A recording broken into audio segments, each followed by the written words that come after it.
दोस्तों आज के वीडियो देखने के बाद आपको भी पता चल जाएगा कि अब भारत पुराना भारत नहीं रहा। अब भारत वो सारी लर्निंग्स ले चुका है जहां पर कोई भी भारत का दुश्मन देश अगर भारत के खिलाफ जो एक्शन लेता है भारत तुरंत वैसे ही भाषा में जवाब देता है। आपको याद होगा ऑपरेशन सिंदूर के दौरान कराची बंदरगाह के पास तुर्की ने अपने युद्धपोत भेजे थे और अब भारत ने सेम काम कर डाला है। असल में तुर्की के पड़ोस में मौजूद साइप्रस के पास अब भारत ने नौसेना की तरफ से अपने युद्धपोत भेजे जा रहे हैं और तुर्की को डर है कि कहीं कोई बड़ा युद्ध शुरू ना हो जाए। दूसरी खबर भारत के डीआरडीओ से सामने निकल के आ रही है, जिसके लिए आपको कमेंट बॉक्स में जय हिंद जरूर लिखना चाहिए, क्योंकि डीआरडीओ ने एक और आधुनिक कामयाबी हासिल की है जिससे आने वाले समय में भारत नाम पूरी दुनिया में छाएगा। तीसरी खबर क्वाड समिट से सामने निकल के आ रही है। क्वाड को लेकर के कई ऐसी खबरें सामने आ रही हैं जिसमें अब क्वाड को ज्यादा वैल्यूएबल नहीं बताया जा रहा। लास्ट और बहुत ही इंपॉर्टेंट अपडेट भारत ब्राजील से सामने निकल के आ रही है। जैसे कि ब्राजील पर टैरिफ लगा उसी तरीके से भारत पर टैरिफ लगा और अब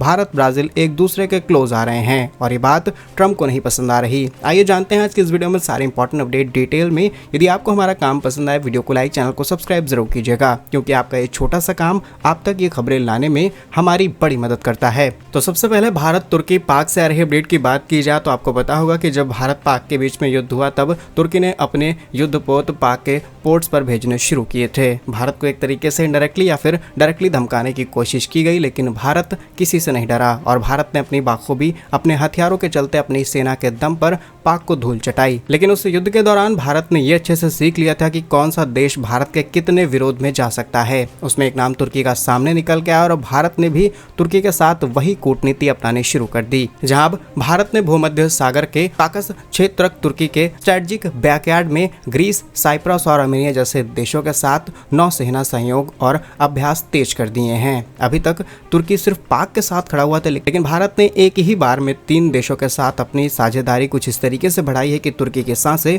ऊपर नीचे होनी शुरू हो चुकी हैं। रिपोर्ट्स के मुताबिक भारतीय नौसेना की सक्रियता सीधे तौर पर तुर्की पाक गठबंधन को जवाब देने का एक स्ट्रेटेजिक सिग्नल माना जा रहा है और यह रणनीतिक प्रयास सिर्फ अभी नहीं रुकने वाला है, बल्कि भारत पश्चिम एशिया के अंदर, यूरोप, काकस के अंदर भी अपनी मजबूती को दर्शाएगा। चलिए डिटेल्स में आपको बताते हैं कि आखिर क्या डेवलपमेंट हुई है। तो जैसे भारत और पाक के बीच हुए युद्ध के दौरान तुर्की ने हमारे पड़ोस में हथियारों को भेजने की सप्लाई की, वैसे ही भारत ने तुर्की के पड़ोस यानी साइप्रस के पास अपनी गतिविधियां तेज कर दी हैं। आपको बता दें ऑपरेशन सिंदूर के दौरान पाक के समर्थन में तुर्की कुछ इस तरीके से पागल हो गया कि उसने अपनी इंटेलिजेंस शेयर की। अपने हथियारों के साथ साथ अपने एक्सपर्ट्स भी तुर्की ने पाक भेजे थे और यहाँ पर बैक्टर TB2 ड्रोन्स हम डिस्काउंटेड प्राइस पर ये दिए गए थे ताकि भारत को नुकसान पहुंचाया जा सके। वो तो हमारे पास इतने आधुनिक हथियार है जिससे हमने लगभग सारे डैमेजेस पूरी तरीके से कंट्रोल कर लिए। इसके बाद भारत की जियोपॉलिटिक्स शुरू होती है। जून 2025 में प्रधानमंत्री नरेंद्र मोदी जी साइप्रस का दौरा करते हैं। 23 सालों में पहली बार भारत का साइप्रस दौरा था और ये दौरा ही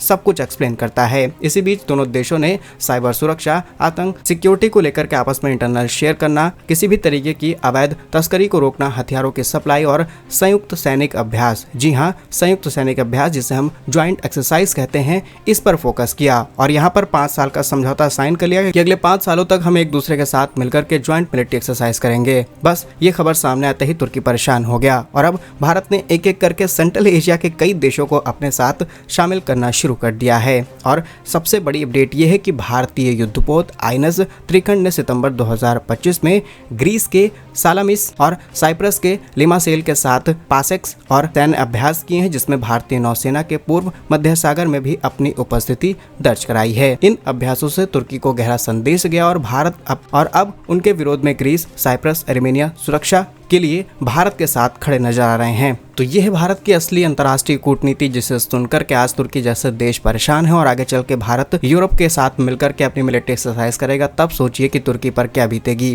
वो भी ऐसे समय में जब तुर्की नाटो का मेंबर है और भारत उन्हीं नाटो के देशों के साथ मिलकर के ज्वाइंट एक्सरसाइज करेगा। बाकी आपको समझदार है भारत के इस कूटनीति पर आपकी क्या राय है। यदि आपके हिसाब से कूटनीति सही है तो कमेंट्स में यस जरूर लिखिएगा। नेक्स्ट इंपॉर्टेंट अपडेट भारत के डीआरडीओ से सामने निकल के आ रही है, जहाँ पर एक बार फिर डीआरडीओ ने देश का नाम गर्व से ऊंचा किया है। असल में डीआरडीओ की तरफ से एक नई मिसाइल तैयार की जा रही है जो कि एक हाइपरसोनिक मिसाइल है। यह मिसाइल इतनी ज्यादा आधुनिक होगी जिसकी रफ्तार ब्रह्मोस और चीन की DF-26 मिसाइल से भी ज्यादा रहेगी। इसी के साथ उनसे ज्यादा इफेक्टिव मानी जा रही है। यह मिसाइल 2025 के अंत तक परीक्षण के लिए तैयार हो जाएगी, जिससे भारत विश्व में उन चुनिंदा देशों की लिस्ट में शामिल हो जाएगा जिनके पास हाइपरसोनिक हथियार हैं। अगर हम टेक्निकल डिटेल्स आपको बताएं तो यहाँ पर तैयार की जा रही है ध्वनि हाइपरसोनिक ग्लाइड व्हीकल यानी कि HGV के रूप में डिजाइन की गई है, जो कि मैक 5 यानी कि लगभग 7400 किलोमीटर प्रति घंटे की रफ्तार से ज्यादा उड़ान भर सकती है। यह 2 स्टेज मैकेनिज्म पर काम करती है, जिसमें पहले रॉकेट बूस्टर जो कि हाई